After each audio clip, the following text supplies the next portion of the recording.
32 ವರ್ಷಗಳ ಕಾಲ ಭಾರತೀಯ ಸೇನೆಯಲ್ಲಿ ಸೇವೆ ಸಲ್ಲಿಸಿ ನಿವೃತ್ತಿ ಹೊಂದಿ ತವರಿಗೆ ಮರಳಿದ ಹಸುವಿನ ಕಾವಲು ಗ್ರಾಮದ ಸುಬ್ರಹ್ಮಣ್ಯ ನಾಯಕ್ ಅವರನ್ನ ಪಿರಿಯಾಪಟ್ಟಣ ತಾಲೂಕಿನ ಬೆಟ್ಟದಪುರ ಗ್ರಾಮದಲ್ಲಿ ಜಯ ಕರ್ನಾಟಕ ಬೆಟ್ಟದಪುರ ನಾಗರಿಕ ವೇದಿಕೆ ಕಾರ್ಯಕರ್ತರು, ರೈತ ಸಂಘಟನೆ ಪದಾಧಿಕಾರಿಗಳು, ಸರ್ಕಾರಿ ಪ್ರೌಢಶಾಲೆ ಹಾಗೂ ಟಿಡಿಎಂಎನ್ ಶಾಲಾ ವಿದ್ಯಾರ್ಥಿಗಳು, ಸಾರ್ವಜನಿಕರು ಪುಷ್ಪಗುಚ್ಛ ನೀಡಿ ಅದ್ದೂರಿಯಾಗಿ ಸ್ವಾಗತ ಮಾಡಿ ಬರಮಾಡಿಕೊಂಡರು. ನಿವೃತ್ತ ಸೈನಿಕ ಸುಬ್ರಹ್ಮಣ್ಯ ನಾಯಕ್ ಕುವೆಂಪು ಪ್ರತಿಮೆಗೆ ಮಾಲಾರ್ಪಣೆ ಮಾಡಿ ನಂತರ ಸುದ್ದಿಗಾರರೊಂದಿಗೆ ಮಾತನಾಡಿ 1992ರಲ್ಲಿ ಸೇನೆಗೆ ಸೇರಿ ಜಮ್ಮು ಕಾಶ್ಮೀರದ ಕಾರ್ಗಿಲ್ ಸೇರಿದಂತೆ ವಿವಿಧ ರಾಜ್ಯಗಳಲ್ಲಿ 32 ವರ್ಷಗಳ ಕಾಲ ಸೇನೆಯಲ್ಲಿ ಸೇವೆ ಸಲ್ಲಿಸಿ ನಿವೃತ್ತಿ ಹೊಂದಿ ಬಂದಿದ್ದೇನೆ. ದೇಶಕ್ಕೆ ಧಕ್ಕೆ ತರುವಂತಹ ಸಂಘಟನೆಗಳ ವಿರುದ್ಧ ಹಾಗೂ ದೇಶ ರಕ್ಷಣೆಗೋಸ್ಕರ ನಾವೆಲ್ಲರೂ ಹೋರಾಡುವ ಮನೋಭಾವ ಬೆಳೆಸಿಕೊಳ್ಳಬೇಕು.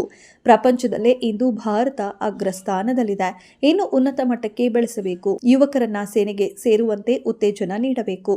ಕನ್ನಡ ಸಾಹಿತ್ಯ ಪರಿಷತ್ತು ಪಿರಿಯಾಪಟ್ಟಣ ತಾಲೂಕು ಘಟಕದ ಪ್ರಧಾನ ಕಾರ್ಯದರ್ಶಿ ಆಲನಹಳ್ಳಿ ಕೆಂಪರಾಜು ಮಾತನಾಡಿ, ಅನ್ನ ನೀಡುವ ರೈತ ಹಾಗೂ ದೇಶ ಕಾಯುವ ಸೈನಿಕ ಭಾರತೀಯರ ಎರಡು ಕಣ್ಣುಗಳಿದ್ದಂತೆ.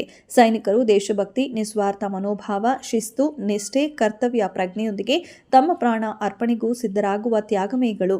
ಕುಟುಂಬದಿಂದ ದೂರ, ಆಹಾರ ನೀರಿನ ಕೊರತೆ, ಶೂನ್ಯ ಡಿಗ್ರಿ ಪ್ರದೇಶ, ಕಗ್ಗಾಡು, ಯುದ್ಧ ಭೂಮಿಯಂತಹ ಸವಾಲುಗಳನ್ನು ಎದುರಿಸಿ ರಾಷ್ಟ್ರ ರಕ್ಷಣೆ ಮಾಡುವ ನಿಜವಾದ ಹೀರೋಗಳಾಗಿದ್ದಾರೆ. 32 ವರ್ಷ ಸೇವೆ ಮಾಡಿ ತವರಿಗೆ ಆಗಮಿಸಿದ ಸುಬ್ರಹ್ಮಣ್ಯ ನಾಯಕ್ ಅವರು ಯುವಕರಿಗೆ ಸ್ಫೂರ್ತಿಯ ಸೆಲೆಯಾಗಿದ್ದಾರೆ ಎಂದರು. ಇನ್ನು ಈ ಸಂದರ್ಭದಲ್ಲಿ ಜಯ ಕರ್ನಾಟಕ ಸಂಘಟನೆ ತಾಲೂಕು ಅಧ್ಯಕ್ಷ ಕುಮಾರ್ ನಾಯಕ್, ಉಪಾಧ್ಯಕ್ಷ ರುದ್ರೇಶ್, ಗ್ರಾಮ ಪಂಚಾಯಿತಿ ಮಾಜಿ ಅಧ್ಯಕ್ಷ ಮೈಲಾರಪ್ಪ, ಸರ್ವೋದರ ಐಟಿಐ ಕಾಲೇಜು ಪ್ರಾಂಶುಪಾಲ ಮಹೇಶ್ ಸೇರಿದಂತೆ ಸಾರ್ವಜನಿಕರು ಹಾಜರಿದ್ದರು. ನಮ್ಮ ದೇಶಕ್ಕೆ ಧಕ್ಕೆ ತರುವಂಥ ಏನು ಸಂಘಟನೆಗಳಿದೆ ಅದರ ಬಗ್ಗೆ ಹೋರಾಡುವಂಥ ಎಲ್ಲರಲ್ಲೂ ಕೂಡ ಮನೋಭಾವನೆ ಬರಬೇಕು. ಜೊತೆಗೆ ಅಂಥ ದೇಶದ್ರೋಹಿಗಳನ್ನ ಮೆಟ್ಟಿ ಮುರಿಯೋದ್ರಲ್ಲಿ ನೀವುಗಳು ಕೂಡ ಸಹಕಾರ, ಅದರಲ್ಲಿ ಸಹಕರಿಸುವಂಥದ್ರಲ್ಲಿ ನೀವು ಮಿಲಿಟರಿಗಿಂತ ಏನು ಕಡಿಮೆ ಇರೋದಿಲ್ಲ. ನಮ್ಮ ಜನಗಳಲ್ಲಿ ಹೇಳೋದು ಐತೆ, ಅಂಥವ್ರನ್ನ ನೀವು ಎಡೆ ಬಿಡದೆ ಆ ಥರದನ್ನು ಗುರುತಿಸಿ ಆದಷ್ಟು ನಿಮ್ಮಗಳಿಂದಲೇ ಈ ದೇಶ ಉದ್ಧಾರ ಆಗಬೇಕು. ನಿಮ್ಮಗಳಿಂದಲೇ ಇಂಥ ಸಂದೇಶಗಳಿಂದಲೇ ನಮ್ಮ ದೇಶಕ್ಕೆ ಒಂದು ಒಳ್ಳೆಯದಾಗೋದು.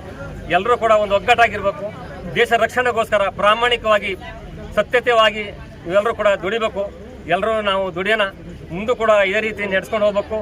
ನಮ್ಮ ದೇಶದ ಇವತ್ತು ಪ್ರಪಂಚದಲ್ಲಿ ಇವತ್ತು ಅಗ್ರಸ್ಥಾನದಲ್ಲಿ ಇರುವಂಥದ್ದನ್ನು ನಿಮಗೆ ಚೆನ್ನಾಗೆಲ್ಲ ಗೊತ್ತಿದೆ. ಸೋಷಿಯಲ್ ಮೀಡಿಯಾದಲ್ಲಿ, ಟಿವಿ ಇದರಲ್ಲಿ ಎಲ್ಲ ಅದನ್ನು ನೀವು ಮನೆಗಟ್ಕೊಂಡು ಇದು ಯಾವುದೇ ಥರದನ್ನ ಅದಕ್ಕಿಂತ ಕೆಳಮಟ್ಟಕ್ಕೆ ಬರಬಾರ್ದು. ಇನ್ನು ಉನ್ನತ ಮಟ್ಟಕ್ಕೆ ಹೋಗಬೇಕೆ ಹೊರತು ಅದಕ್ಕಿಂತ ಕೆಳಮಟ್ಟಕ್ಕೆ ಬರಬಾರ್ದು. ನಾವು ನೀವೆಲ್ಲ ಸೇರಿ, ಎಲ್ಲರೂ ಸೇರಿ ಅದನ್ನು ಪ್ರಯತ್ನ ಮಾಡೋಣ. ಮುಂದಕ್ಕೆ ಇನ್ನೂ ರೀತಿ ಪ್ರಗತಿಯಾಗಿ ಉಜ್ವಲವಾಗಿ ಅದನ್ನು ಮುಂದೆ ನಡೆಸ್ಕೊಂಡು ಹೋಗಲಿಕ್ಕೆ ನಾನು ಇಷ್ಟು ಹೇಳ್ತೀನಿ. ಜೈ ಭಾರತ್ ಮಾತಾ ಕಿ ಜೈ, ಕರ್ನಾಟಕ ಮಾತೆ. ಸುಮಾರು 32 ವರ್ಷಗಳ ಕಾಲ ಸುದೀರ್ಘ ದೇಶ ಸೇವೆಯನ್ನು ಮಾಡಿ ಇವತ್ತು ತವರೂರಿಗೆ ಬಹಳ ಹೆಮ್ಮೆಯಿಂದ ಆಗಮಿಸ್ತಾ ಇರುವಂತಹ ಸುಬ್ರಹ್ಮಣ್ಯ ನಾಯಕ್ ಸರ್ ಅವರು ಈ ನಮ್ಮ ಪಿರಿಯಾಪಟ್ಟಣದ ಒಂದು ಹೆಮ್ಮೆ ಅಂತ ಹೇಳಲಿಕ್ಕೆ ನಾವು ಬಯಸ್ತೇವೆ. ಇವತ್ತು ಸೇನೆಯಲ್ಲಿ ಕೆಲಸ ಮಾಡುವಂಥದ್ದು, ದೇಶ ಸೇವೆಯನ್ನು ಮಾಡುವಂಥದ್ದು ಪ್ರತಿಯೊಬ್ಬ ಭಾರತೀಯನ ಒಂದು ಕರ್ತವ್ಯ ಆಗಬೇಕು. ಭಾರತ ದೇಶ ವಿಶ್ವದಲ್ಲಿಯೇ ಶ್ರೇಷ್ಠ ಮಟ್ಟಕ್ಕೆ ಹೋಗಬೇಕು ಅಂತಂದರೆ ಪ್ರತಿಯೊಬ್ಬ ಭಾರತೀಯನೂ ಕೂಡ ಈ ದೇಶದ ಒಗ್ಗಟ್ಟಿಗೆ, ಐಕ್ಯತೆಗೆ ಶ್ರಮಿಸುವಂತಹ ಈ ನಮ್ಮ ಸೈನಿಕರ ಬಗ್ಗೆ ಸದಾಕಾಲ ಬಹಳ ನಾವು ಗೌರವ ಭಾವನೆಯನ್ನು ಹೊಂದಬೇಕು. ಪ್ರತಿಯೊಬ್ಬ ಸೈನಿಕನು ಕೂಡ ತನ್ನ ಪ್ರಾಣದ ಹಂಗನ್ನು ತೊರೆದು ನಮ್ಮೆಲ್ಲರ ರಕ್ಷಣೆಗಾಗಿ ಹೋರಾಟ ನಡೆಸಿ ಇವತ್ತು ನಮ್ಮ ನಾಯಕರು ಬಹಳ ಅಭಿಮಾನದಿಂದ ನಮ್ಮ ತವರೂರಿಗೆ ಬರ್ತಾ ಇರುವಂಥದ್ದು ಇಡೀ ಪಿರಿಯಾಪಟ್ಟಣದ ಜನತೆಗೆ ಬಹಳ ಹೆಮ್ಮೆಯ ಸಂಗತಿಯಾಗಿದೆ. ಈ ದಿನ ಇಡೀ ಬೆಟ್ಟದಪುರದ ಸಮಗ್ರ ಎಲ್ಲ ಸಮಸ್ತ ನಾಗರಿಕ ಬಂಧುಗಳು ಇವತ್ತು ಅತ್ಯಂತ ಉತ್ಸಾಹದಿಂದ ಎಲ್ಲರೂ ಅವರನ್ನು ಒಂದು ಸ್ವಾಗತ ಕೋರ್ತಾ ಇರುವಂಥದ್ದು ತಿಳ್ಕೋಬೇಕಾದಂಥ ವಿಚಾರ. ಒಂದು ರೈತ ಕುಟುಂಬದಲ್ಲಿ ಹುಟ್ಟಿ ಸುಮಾರು 32 ವರ್ಷಗಳ ಕಾಲ ಸತತ ದೇಶ ಸೇವೆಯನ್ನು ಮಾಡಿದಂಥ ನಮ್ಮ ಸುಬ್ರಹ್ಮಣ್ಯವರಿಗೆ ನಾವು ಹಾರ್ದಿಕವಾಗಿ ನಮ್ಮ ಎಲ್ಲ ಸಂಘಟನೆ ವತಿಯಿಂದ ಬೆಟ್ಟದಪುರ ಗ್ರಾಮಾಂತರ ಮತ್ತು ಅಕ್ಕಪಕ್ಕದ ಗ್ರಾಮದವರಿಂದ ಸ್ವಾಗತಿಸ್ತಾ ಇದ್ದೇವೆ. ಅವರಿಗೆ ದೇವರು ಆಯುರಾರೋಗ್ಯ ಕೊಟ್ಟು ಇನ್ನೂ ಹೆಚ್ಚಿನ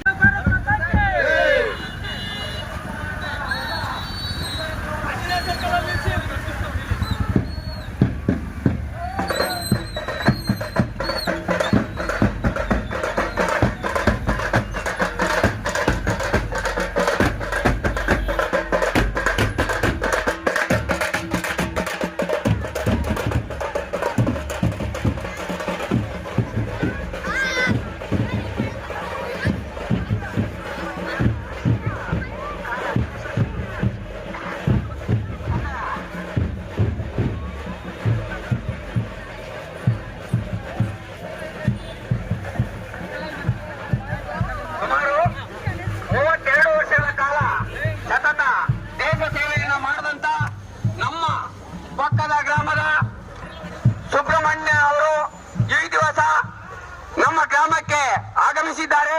ಅವರಿಗೆ